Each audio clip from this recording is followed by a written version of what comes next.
Magenta motorcyclists, this is internet personality Vangelus, and my introduction to Rise of the Beasts' entries in the Studio Series line was in its numberless and backdropless core class offerings. This is Arcee, tiny for screen accuracy, and apparently outshone by her core series Beast Weaponizer counterpart. I haven't seen that version yet myself, so let's pretend it doesn't exist for the next few minutes. This video was sponsored in part by ToyHacks.com. Use code 123Vangelus at checkout through the month of June 2023 for 15% off your order of labels and other paraphernalia. Using the code supports the channel. Supporting the channel feeds the machine.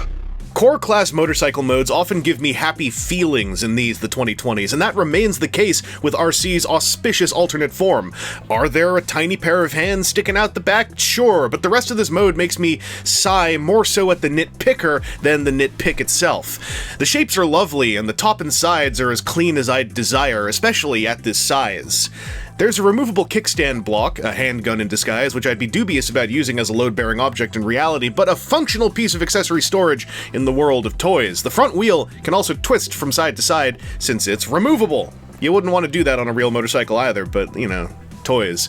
I'm not sure if this follows a strict vehicular scale, but a B-25 acid rain person looks both decent and slightly comical as a rider of this mode.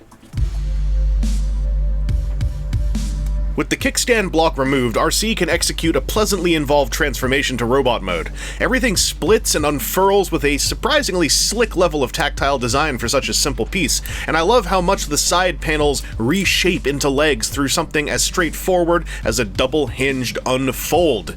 It's also got that really satisfying, stiff but smooth hand feel. Click the neck into place, and Arcee is ready to skate or die! I haven't seen the movie, so, that's not a spoiler. Video games. Alright, listen, there are absolutely 3 large pieces of wheel hanging out behind Arcee's spine and calves, but despite those visual distractions, she wears this robot mode so well. The standing silhouette is so tight and dynamic, well defined by her color scheme, and giving me that specific tiny action figure vibe I seek from a good core class transformer. The head sculpt is crisp and punchy, especially with those explosive blue eyes. If there were some way, any way to have that back hunk split and spread over her shoulders, I'd call this hand candy perfection. On the bright side, you can unpeg the wheel with the bonus option of placing it in Arcee's hands as a giant lollipop pizza cutter. And if you get dangerous, you can even unseat the rest of the back junk from its friction-clipped mounting point.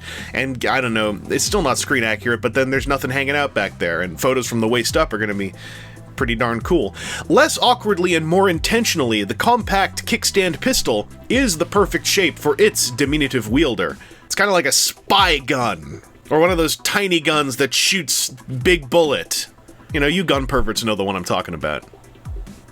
A well-emotive ball-jointed neck goes a long way for me, and guess what core class Arcee has?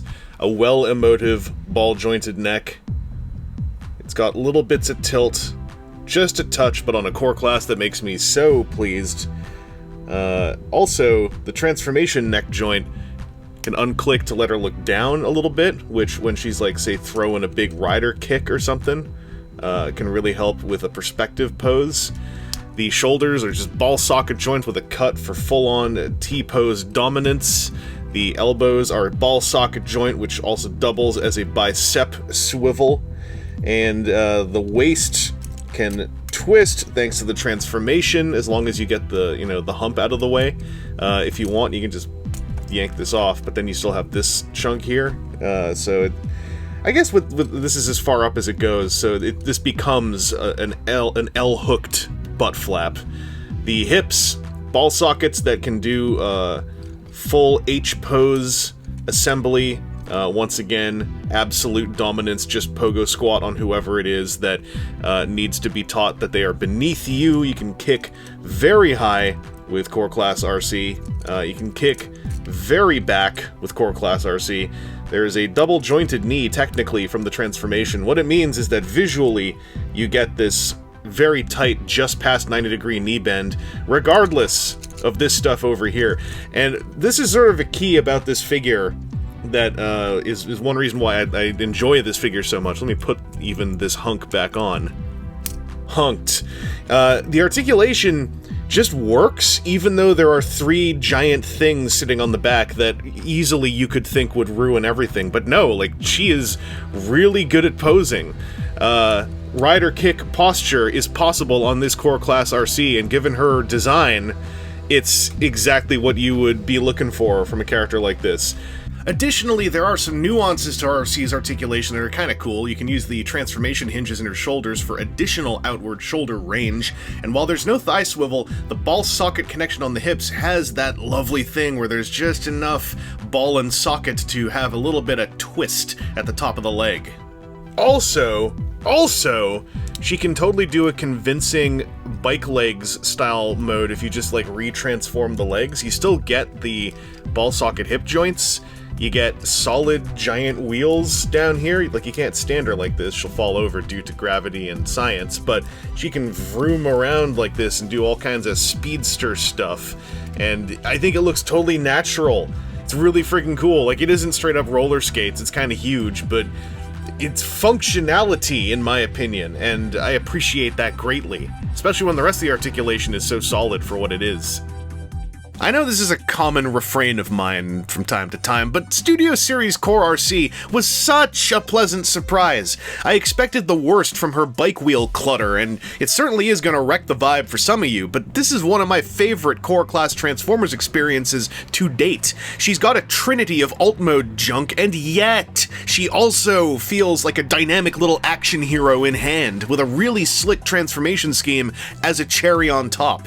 Third-party replacements for her wheels and backpack to up the complexity and likely bump her total cost to something hilarious could make this tiny take on Arcee into something close to definitive for Rise of the Beasts' version of the character.